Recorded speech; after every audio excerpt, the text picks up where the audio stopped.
Hello everyone, it's Chaplain April, and today I thought it would be kind of fun to do an unboxing. These are a bunch of books that we got for free at school at Southern Methodist University. Just every time we have gone, it seems like someone has retired, someone that's been there for years and years, and so they're cleaning out their office and they have these bookshelves full of books, and these are all, theology books that we're all interested in. So then when you go to eat lunch, there will be this big table and it'll say free books. I even did a Facebook post on it one time. I said, if you're going to offer theology students free books, don't expect them to be around very long. So like the table would be empty by, in like a few hours. So these are books that we're all interested in, so I thought let's go through those. I have one big sack of books here that has been in my car for 2 months because the last term we got a bunch of books, and that's what's in this bag. It's been in my trunk. And then we have a helper over here. He's on the other box of books that I got last year. That box of books has been in my garage for a year. I haven't even taken them out. I really don't know where I'm going to put these books because I am out of room. I really don't have space for this, but some of these I'm sure I'm not going to want to get rid of. I even had to put another little bookshelf over here for some of my new Bibles and stuff because I am out of room. I probably need to go and thin out books in the study. I just haven't really done that yet. So let's just go through these books. Let's see what goodies we've got. This is going to be really exciting because these are free books, and some of them are very old. They might be some really good books that they've had in their libraries for years that we got access to. So let's look at the first one. Many Things in Parables. Extravagant Stories of New Community. Frederick Hauck Borsch. Borsch demonstrates the ways in which the parables can be heard in different ways in different settings. He shows how these stories invite a retelling and new hearing in a variety of human circumstances, including our own. The parables are viewed as offering directions for living the gospel story without giving all the answers to the mysteries of God and our lives in the world. He is Dean of the Chapel and Professor of Religion at Princeton University. Okay, well that's probably a long time ago, probably not now. That looks good. All right, we got to move along because there's a lot of books here. Unity in Mission, C. Andrew Doyle. In 2010, the Reverend C. Andrew Doyle met Secretary James Baker III for a conversation at the Baker Institute for Public Policy at Rice University. Doyle and Baker agreed to think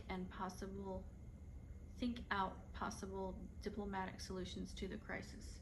Unity in Mission was and remains the most practical approach to address those matters where progress is possible.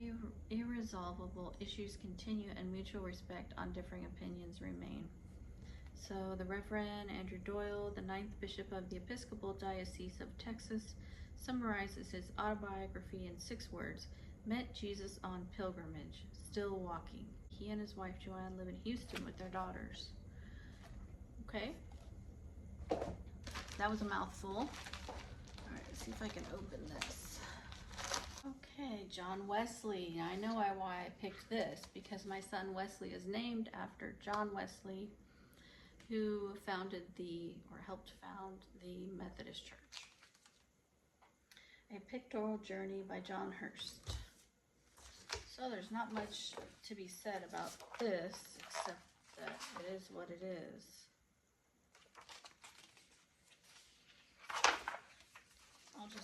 We'll look at some of the pictures.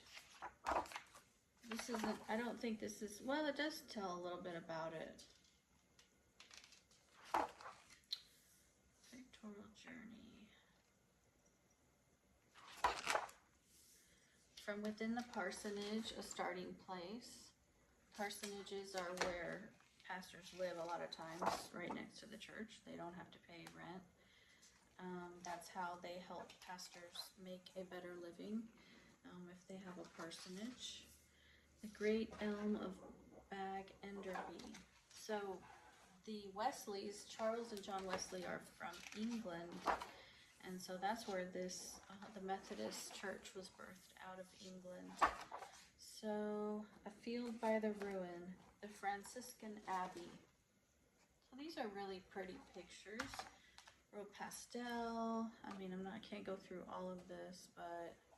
And actually, one of the people that I look up to in the faith is Susanna Wesley, which is their mother. So there's books written on her also. I think I recommended her book one other time when I did a book review. Oh my gosh, a Bible. A Bible, the Wesley Study Bible. Oh my gosh, this is so cool. NRSV, so it's the New Revised Standard Version, which is good. Oh my gosh, I do not have a Wesley Study Bible, so this is really cool. Oh wow, and I can't remember which professors retired and left these books, but they were obviously their theology people. So, Wesley Study Bible. I don't really know anything about it. It looks a little beat up here, but that's okay. I don't think there's anything that's going to tell me really about this. Oh, there's color maps. Some really nice color maps. But let's see if we can see front and see what... I think I would have to look this up because I don't think this is really going to tell me a whole lot. And since it doesn't have the sleeve on it, we're not going to know. But why don't I just look it up real quick? What is the Wesley Study Bible? Oh gosh. Oh, I do have glasses, but those are not readers. Oh. Okay. The Wesley Study Bible offers easy to understand explanations of core terms that cover eternal life, forgiveness, grace, heaven, holiness, justice, and mission. By studying the NRSV Wesley Study Bible, you will share God's grace and find the good gifts of God has for you. So it has comprehensive study notes on NRSV text by over 50 biblical scholars.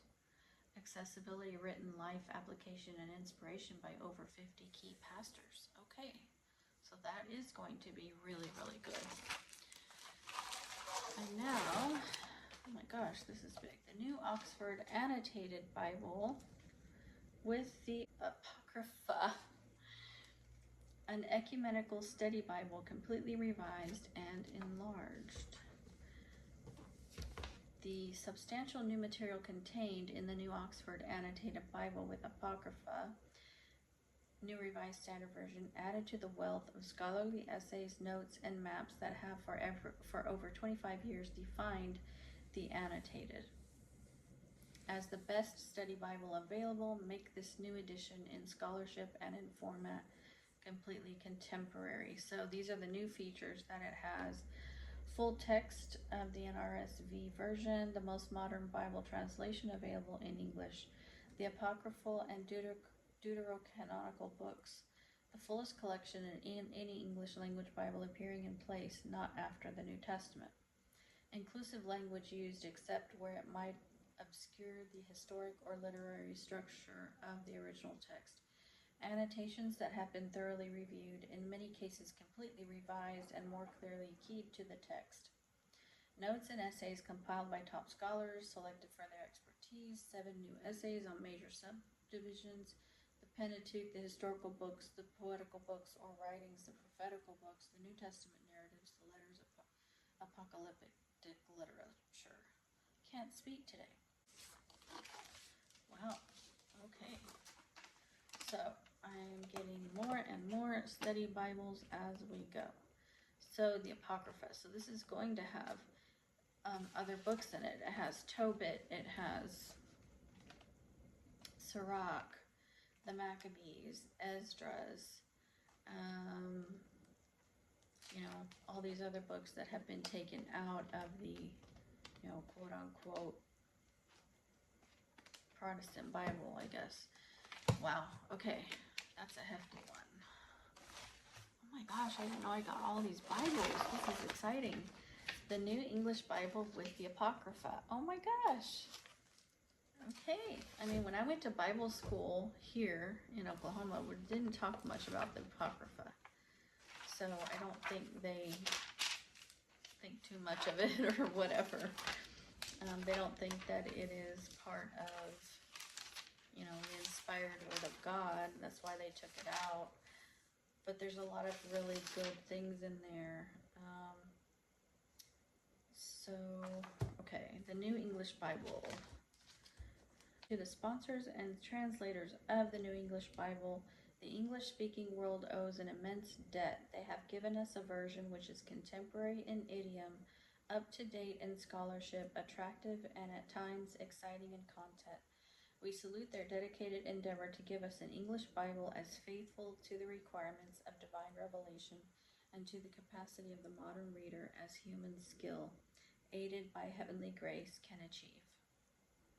F. Bruce, Rylands Professor of Biblical Criticism and Exegesis in the University of Manchester, England. Wow. I am excited to have this, actually, also. I like having a lot of different Bibles to choose from when I'm looking up things and studying things. Book, Churches, Cultures, and Leadership. Actually, I think this is a book that we used for my classes, so this is not one that I got from someone for free. A Practical Theology of Congregations and Ethnicities. Yes, I remember this. Okay. Not Ashamed of the Gospel, Fleming Rutledge. Sermons from Paul's Letter to the Romans. So when I took Romans at Friends University, I took it under, I'm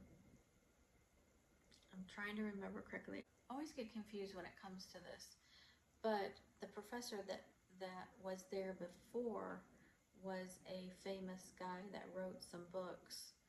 And then the guy that I had studied under him, had been mentored by him. And he taught Romans, and that was one of my absolute favorite classes ever. So this Sermons from Paul's Letter to the Romans is going to be good. Fleming Rutledge is an Episcopal priest now engaged in a nationwide ministry of preaching and teaching. Her other best-selling books, among them the Bible and the New York Times and Help My Unbelief, have been widely acclaimed across denominational boundaries and have established her reputation as one of America's finest preachers.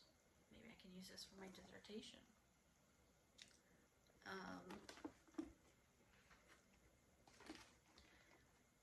So the chapters are The Power of Obedience, Not Ashamed of Jesus, Witness for the Defense, There is No Distinction. So she's going through Romans here.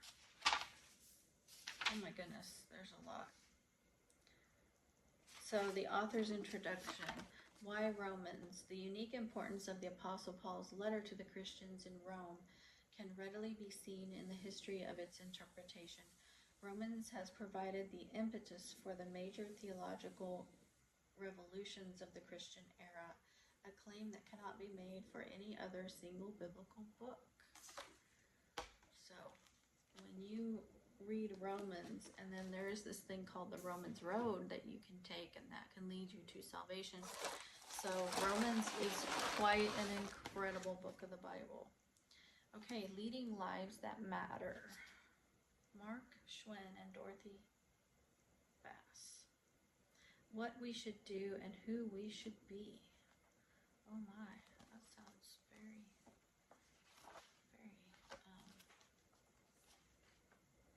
heavy. Okay.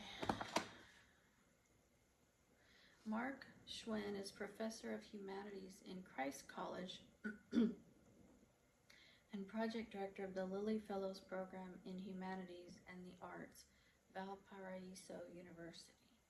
Dorothy Bass is Director of the Valparaiso Project on the Education and Formation of People of Faith, a project of the Lilly Endowment located at Valparaiso University. And then they have people that wrote, you know, they recommended the book. So they have one from University of Chicago, Yale Divinity School, Harvard. It's not really telling me what the book is actually about. This anthology is designed for people such as these, people who want to lead lives that matter.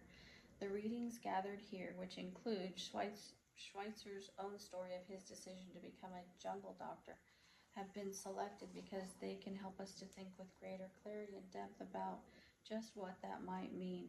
Although most readers may not aspire to join Schweitzer as winners of the Nobel Peace Prize, in creating this book, we have assumed that they do want to make a difference in the world, as our own students and friends put it. While creating this book, we have been guided by the belief that many people today desire, as we ourselves do, to lead lives that are meaningful but also significant, lives that manifest both personal integrity and social responsibility. It sounds really good. So these are all the people that they're telling stories of. So we have William James, Albert Schweitzer, Dietrich Bonhoeffer, one of my favorites, of course. Incidentally, there is a movie coming out about Dietrich Bonhoeffer in November. It's just called Bonhoeffer.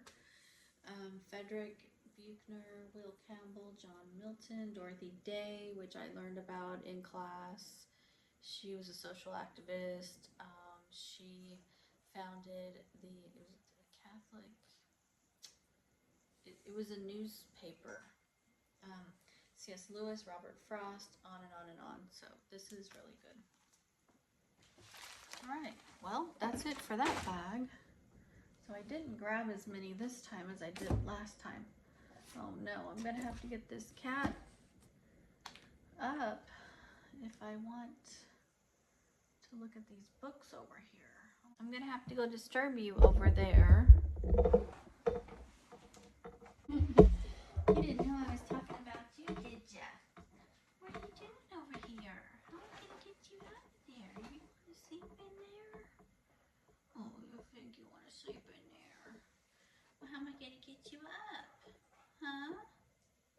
How am I gonna get you up? Oh, goodness. Oh, he's purring. He's such a baby. Oh, such a good baby. Oh, look at this. That's a good boy. I'm sorry. Oh my gosh, this is a lot of stuff here. Paul Tillich. Oh my gosh, this is a lot of books. Help me, Lord.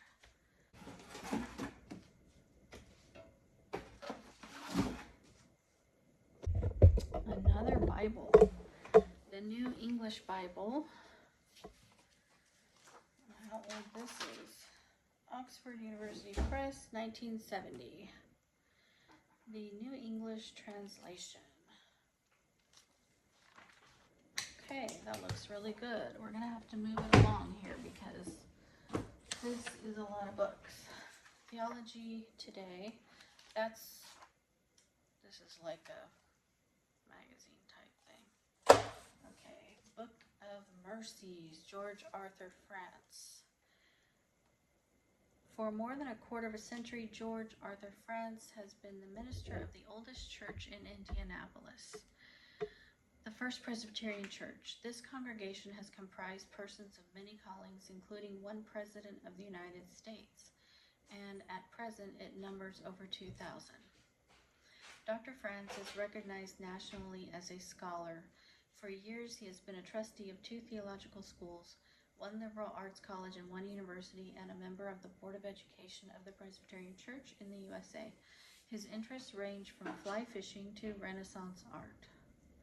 His preaching is distinguished for its flashes of humor and insight, and above all, Dr. France is a pastor, a man of God with a deep personal affection for individuals. He is the ideal author of a book which is designed to minister to men's deepest needs. Okay. The Theology of St. Luke, Hans Conselmann. In this book, Hans provides a challenging new dimension to theological and biblical discussion. The author believes that Luke was writing at a critical time in the history of the early church, a time when the second coming was delayed, forcing the Christian community to come to terms with life in the world and to form a new understanding of God's plan. He concludes that Luke sought consciously to adapt the synoptic material to the spiritual needs of the new situation. The meaning of the Dead Sea Scrolls. This is one of my favorite things in the world, is the Dead Sea Scrolls. Talk about something that proves the Bible, the accuracy, etc. I have yet to do a video on it because I want to make sure that I do enough study on it and everything, which I have never gotten to. And here we are. But I'm glad to have another book on it. A superb introduction to all of the major points, a well-illustrated guide. James Vanderkam is John O'Brien Professor of Hebrew Scriptures in the Department of Theology at Notre Dame. He is author of the Dead Sea Scrolls today. Peter Flint is co-director of the Dead Sea Scrolls Institute at Trinity Western University in British Columbia and co-editor of the Dead Sea Scrolls Bible. Didn't know there was a Dead Sea Scrolls Bible. Okay. Emmanuel Taub is director of the Dead Sea Scrolls Publication Project and lives in Jerusalem. So this is the meaning of the Dead Sea Scrolls, the significance for understanding the Bible, Judaism, Jesus, and Christianity. So let's read a little bit about the Dead Sea Scrolls because it is a totally life-changing discovery. The advent of the third millennium has brought new challenges in the study of the Dead Sea Scrolls. All right, we want to talk about discoveries. So this talks about the first cave that they were discovered in, the Bedouin that tells the story. It was discovered by Bedouins in caves, in clay pots.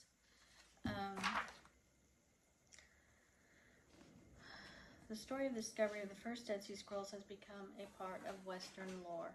Who has not heard about the Bedouin shepherd who threw a rock into a cave, heard a crash, went in to explore, and found the scrolls? The story in that form may be accurate, but it turns out to be something of a simplification. As a matter of fact, much remains unknown about the exact circumstances under which those scrolls were discovered. The story of the discovery at first deals with just one cave. The other 10 were located at later times. The discovery of the first scrolls and the long process of bringing them to scholarly and public attention took place at a time of great turmoil and violence in the Middle East. Tensions between Arabs and Jews were high during the British Mandate. They're high now. Well, we would have to read a lot here if we wanted to get into this.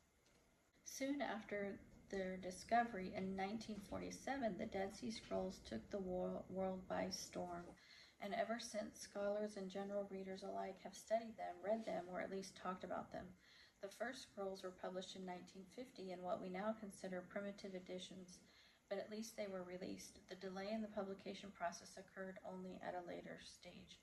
Together with these text editions, we have been blessed usually by a veritable flood of studies on the Qumran community and individual scrolls, elucidated the content of the scrolls, and placed them in the context of the Jewish society and multifaceted literatures of the late Second Temple period.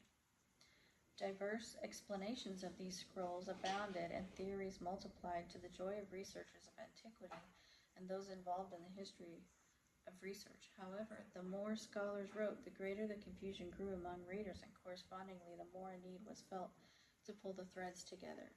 At that point in the 50s, the first intro to the Dead Sea Scrolls started to appear. Some of them were very impressive and remain so even today, especially those appearing in a revised edition. But as the task of an intro is to provide a full picture of an area of research, so this isn't really saying what I wanted to read. Okay, 3. So in 1948, 3 men from Tamira, tribe of Bedouin, Khalil Musa, a younger cousin, Juma Muhammad Khalil, and a still younger cousin, Muhammad Ahmed El Hamid, nicknamed Edib, were tending their flocks of sheep and goats in the region of Ain Feshka on the northwestern side of the Dead Sea. The tribe customarily moved about in that region between the Jordan River and Bethlehem and had done so for centuries. Hey, what are you up to? Okay, so I had to move on from the Dead Sea Scrolls because, you know, it would take a long time to read that, but basically these 3 Bedouin shepherds found the scrolls in some caves by the Dead Sea. And so the scroll of Isaiah, there was a Habakkuk, the Isaiah scroll, the Habakkuk commentary, that's what I was trying to say, and the Manual of Discipline. Those 3 manuscripts were found first and pulled out of the caves. They were found in these clay pots, and then there was more scrolls found. They kept going back to the caves and finding more scrolls. So the 2 older cousins brought the manuscripts to a Bethlehem carpenter and antiquities dealer named Ibrahim. It was during Holy Week 1947 that Yeshaya contacted St. Mark's Syrian Orthodox Monastery in the Old City, Jerusalem, in the hope of finding out what the manuscripts might be. He apparently thought the text on them might be in the Syriac language, which is a form of Aramaic. The monastery was so named because tradition held it to be the site where the house of Mark's mother stood, the place where Jesus' disciples were assembled when Peter came to them after his release from prison. Athanasius, who was to become a very important figure in identifying the scrolls and bringing them to the attention of scholars. So he agreed to look at the scroll, and then they brought part of the Manual of Discipline to the monastery. After examining the piece and hearing the report about how the scrolls were found, he suspected that they might be old and indicated an interest in buying them. The sale was not concluded for several months. Before the sale took place, Yeshaya was brought to the cave twice, one by both of the 2 older Bedouin. 4 other scrolls were removed from the cave on the second of these visits, and one of them, apparently the one to be named the Genesis Apocryphon, was left with Kondo. The other 3 of this more recent lot of 4 manuscripts, Khalil, Musa, and Juma, kept. In June 1947, they sold the 3 to Faidi Salahi, also an antiquities dealer, for 7 Jordanian pounds. He also purchased 2 of the jars from the cave. The original 3 scrolls were sold to Metropolitan Samuel. There's a familiar story about how the Bedouin. Okay, so we have to really. It would take a lot to go into all of this, but anyway, those scrolls were found in a cave near the Dead Sea in clay pots, and they ended up being manuscripts from biblical manuscripts that match the same that match the Bible, basically. Okay, then we have the birth of Christianity, discovering what happened in the years immediately after the execution of Jesus. In this national bestseller, John Dominic Crossan, the world's leading expert on the historical Jesus, reveals how Christianity emerged in the period following Jesus' death. Okay, so we'll leave it there. Then we have At the Dawn of Civilization. This is really exciting. The World History of the Jewish People. The first volume of a monumental series tracing the history of the Jewish people in all lands from the days of Abraham to the present. Okay, then we have Paul the Apostle, The Triumph of God in Life and Thought. So Paul the Apostle is he's written most of the New Testament, but his personal story is just amazing. It's one of my favorite stories in the Bible, where he is on the road. He was a persecutor of Christians. He was literally killing Christians, and he had an experience with God where there was a blinding light, and God asked him, "Why are you persecuting my people?" And he became blind. This whole story, and his name was Saul, and then God changed it to Paul, and then he became like, he went from a harsh persecutor of Christians to like amazing Christian himself. So this is probably really, really good. J. Christian Becker, Triumph of God in Life and Thought. This theological construction is so imposing that it is likely to become the lightning rod for the next phase of scholarly storms. Christian Becker is professor of biblical theology at Princeton Theological Seminary. He is also author of Paul's Apocalyptic Gospel, The Coming Triumph of God, Suffering and Hope, and many other books. Okay, what have we got here? Greek English Lexicon of the New Testament and Other Early Christian Literature, 3rd edition. I don't think I have a lexicon, so this is going to be really, really cool. So it has, okay, so yeah, this is the Greek words here, and then it gives you the English from the Greek. So this is really good to be able to look things up and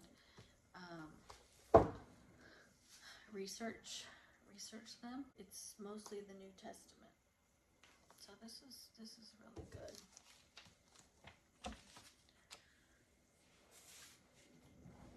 Okay, I'm getting a smaller, the stack is getting smaller over here.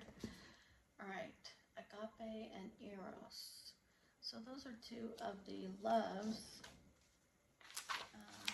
When you study love is agape, eros, and a few other things.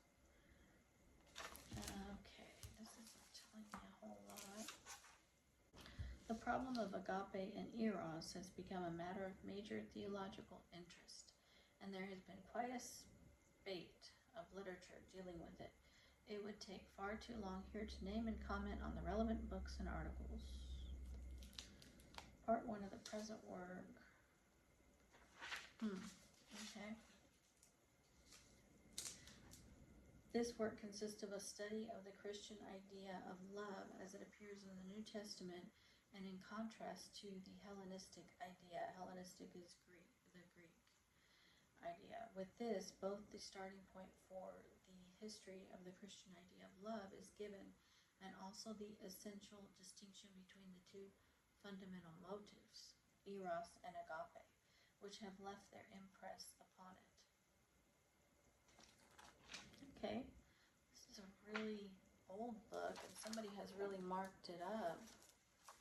So, what are the problem of agape and eros, the nature of the problem, the place of the idea of agape in Christianity, the heavenly eros, the two fundamental motives, agape. Alright, well that will be interesting. God is agape. That's one of the chapters. God is agape love. Okay. The Pentateuch, an introduction to the first 5 books of the Bible.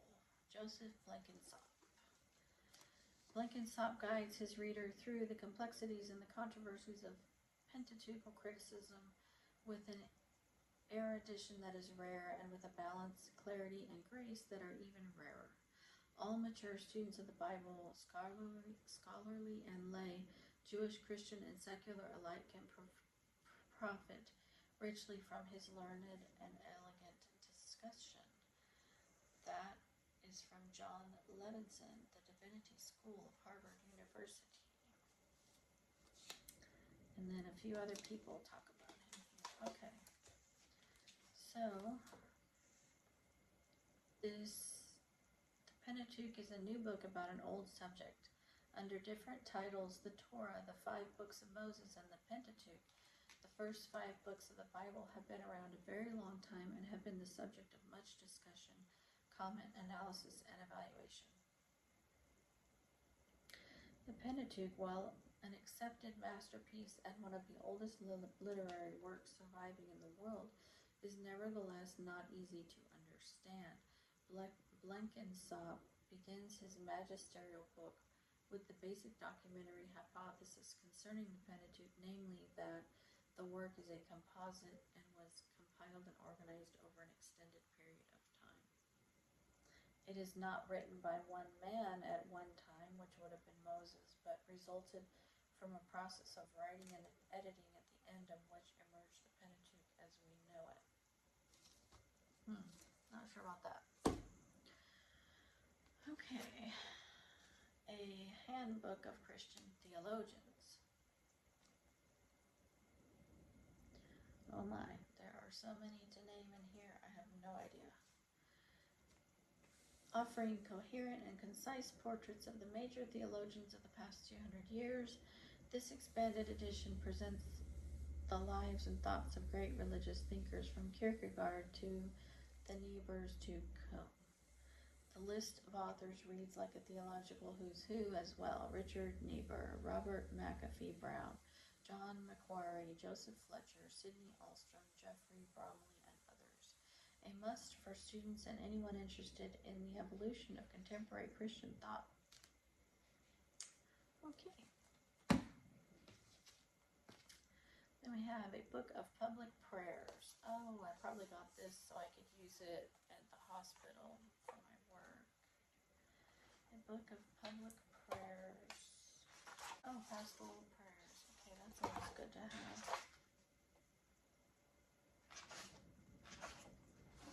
Doesn't really have titles to them, it just goes right into them. Okay.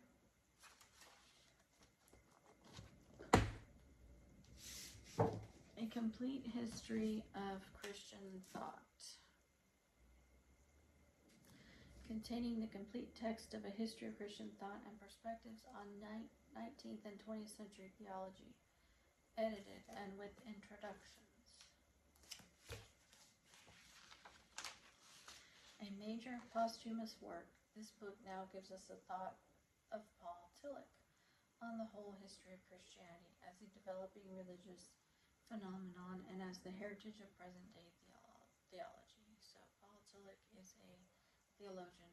In this book, Tillich not only spans the pre-Christian era and the influence of Greek philosophy, the early church, medieval Catholicism, and the revolutionary events of the Reformation as they bear upon modern Protestantism, but also covers such major figures of the past 160 years as Kant, Rousseau, Hume, Lessing, Schleiermacher, Hegel, Schelling, Feuerbach, Darwin, Kierkegaard, Marx, Schopenhauer, Nietzsche.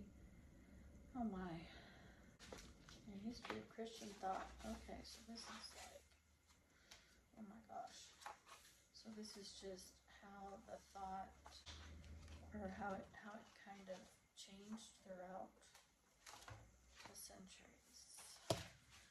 Oh my. Alright, we're down to the last one. The Scepter and the Star, the Messiahs of the Dead Sea Scrolls and Other Ancient Literature, John C.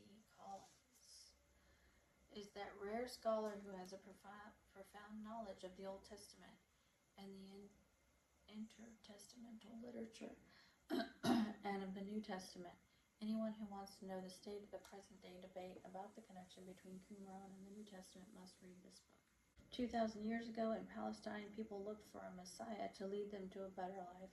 Jews and Christians are still diligently seeking a Messiah today. In the very recent past, Rabbi Menachem, an Orthodox Jewish leader related to the Hasidic movement, prophesied in the New York Times that the Moshiach is on his way. The Scepter and the Star, John Collins turns to the Dead Sea Scrolls to shed new light on the origins, meaning, and relevance of messianic expectations. The first Christians were Jews who believed that Jesus of Nazareth was the Messiah, the Christ. Christians could be called followers of the Messiah. Other Jews did not accept this claim, and so the Christians went their own way and grew into a separate religion. The disagreement about the identity of the Messiah is the root difference between Judaism and Christianity. The recent disclosure of the full corpus of the Dead Sea Scrolls now makes it possible to see this disagreement in a fuller context than ever before. The most stunning revelation of the new evidence is the diversity of messianic expectations in Judaism around the beginning of the Common Era.